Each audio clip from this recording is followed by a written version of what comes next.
They say a third-party inspection on a new build is a waste of time and a waste of money.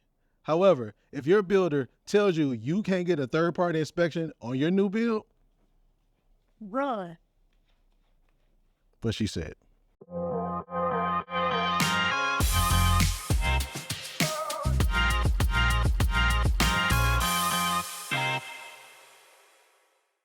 What up though, guys? Welcome back to the channel with Nick and Stevie. Today we're going to give you an update on the progress of the home. And also we're going to be talking about why it's important that you get a third-party inspection even on a new build. So follow us along. Prior to us filming this video about the importance of getting a third-party inspection, we had to meet with our builder.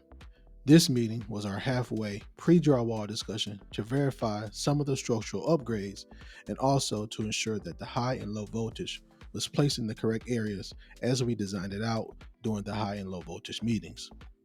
This halfway meeting with the builder is important because it allows us as buyers to verify before the drywall is up that all of our requests are met so it doesn't cause any delays later in the process. If anything needs to be corrected, it's highly likely that those fixes will result in delays. However, because Nick and I knew this meeting was coming, we decided to go to the home alone before the meeting with our builder to do our due diligence so we could speed up the process and also to ensure we were not surprised by anything we found. Luckily, we only noticed one Cat 6 cable missing, which we were able to get rectified once we did meet with the builder. Because we caught it in time and before our meeting with the builder, the missed cable was expedited and will be installed before the drywall is put up.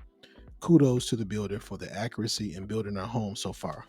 Now we can talk about why we think it's important to get a third-party inspection on a new home. Okay guys, let me tell you why it's important for you to get a third-party inspection. So you want to make sure that your home is being built properly according to the way it's supposed to be built, for one. For two, when we got our third-party inspection, we found out some things that were not done.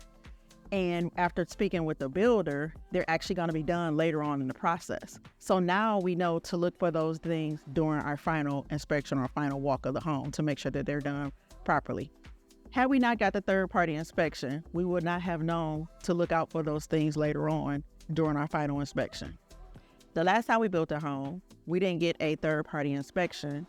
And when it was time to sell that home, we ran into all type of difficulties and problems because we discovered that the builder did not do some things that they were supposed to originally when building that home.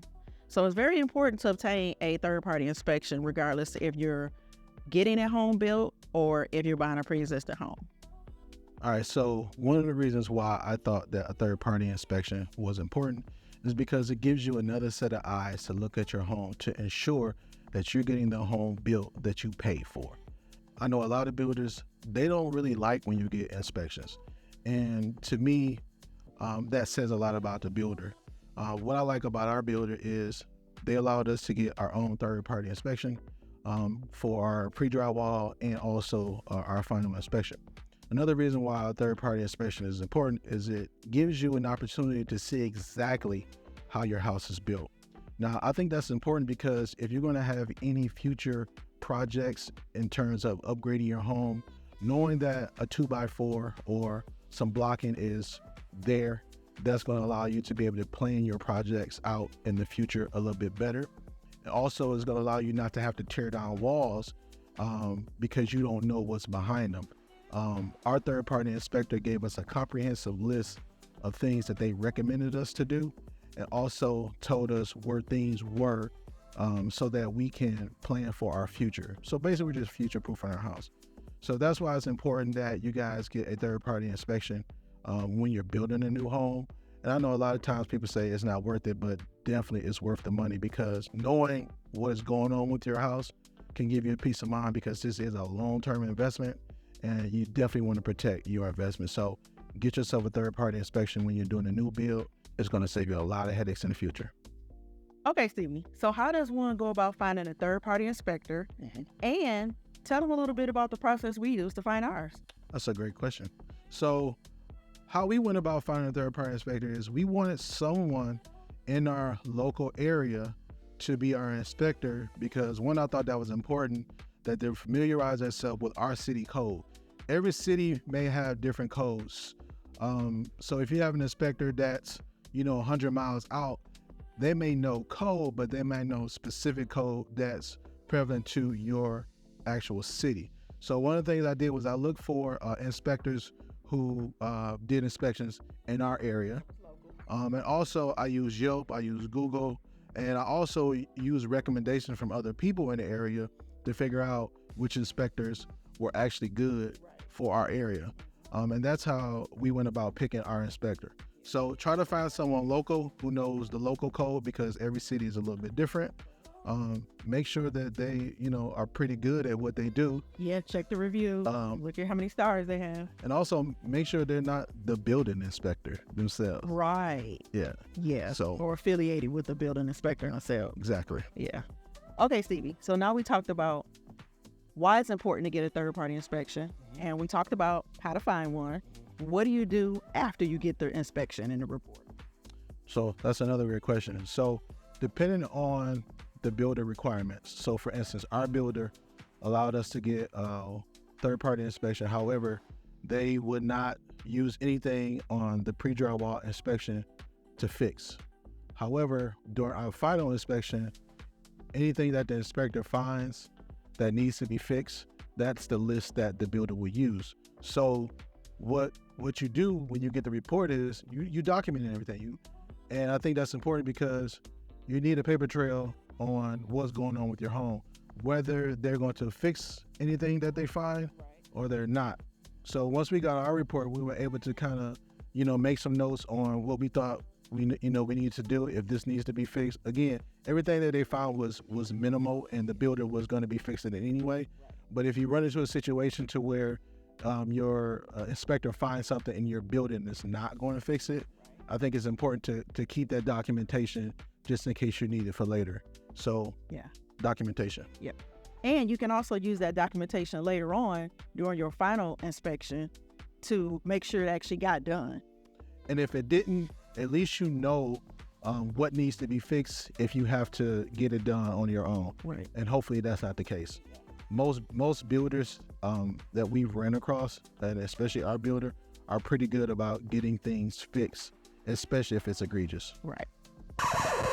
Let me explain this to you guys in a little more detail. When you're building a home, throughout the process, when certain stages are complete, the city itself will inspect at those completed stages and let your builder know if they can move forward. If the city finds anything not within city code, they will have the builder fix it before they approve them moving forward. However, you can get your own third-party inspection that would typically look at what they consider industry standards.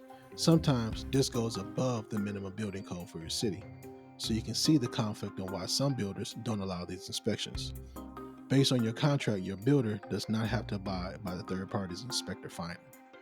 Our builder did allow us to have a third-party inspection pre-drywall, but they are not required to fix or address any issues that is found during that inspection. But when the house is near completion, we will have a final inspection by our third-party inspector, where our builder will use that report to address any issues that the third-party inspector may find. Hopefully, this made more sense than I did in the video. All right, guys, before we end the video, if you have any questions, please leave them in the comment section so we can respond. And I hope you guys liked this video. I hope it was informative. We're looking forward to the next video. As you guys see, the framing is done. The installation is almost done. They're getting ready for drywall and brick. And so hopefully when that comes, we can do another video for you guys. I actually want to talk to you about should you get a realtor when you're doing a new build. Mm-hmm. But when we talk about that, we're actually going to have our realtor jump in this conversation because it's going to be some great information. So really looking forward to that. Yeah. So thanks for watching the video, guys. If this is your first time here, please hit that subscribe button, hit the like, hit that bell to be notified, and we will see you guys on the next video. Peace. Peace. I've been doing it, so it's your turn. You ain't been doing nothing. I did it in out there. It was like, we got brick. We got brick. We got brick. We got brick. We're going to show y'all this brick. It's beautiful, y'all. Just playing just one thing. While we filming, I can stop recording. Like the plane is more important than what we're doing over here. I mean, hello. I mean, they do got to get to their destination. So. I mean, how rude of them to like fly their plane while we're trying to do a video. God. Oh, I didn't know you were ready. Okay. I don't look sweaty, right? Okay. The last time we built a home. Why is this so difficult right now? Another one in the bucket. Another one in the bucket. Another one in the bucket.